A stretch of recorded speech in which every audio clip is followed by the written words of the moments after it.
Kita niyo naman guys, na takot ako ngayon. Kasi po, nakita ko po yung video ng aking kapatid sa Manila na gumanon. Nandito po kami sa airport ni Sangging nang kumain po muna kami dito sa Zia Carinderia. Ang kapangalan ko pa po pala ito kasi po basta po nakapapangalan ko lang po ito. Basta po dahil po nakita ko po sa mga video niya, pumikit siya, tapos guys, sa is pa nga wala ng video, gumanon siya guys. Nag-help sign siya guys, ang gano'n.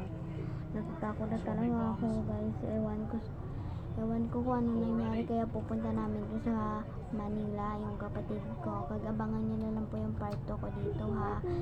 Huwag niyo na lang po akong anuhin. Huwag niyo na lang po akong awayin. Huwag niyo na lang po siya. Okay. Bye-bye.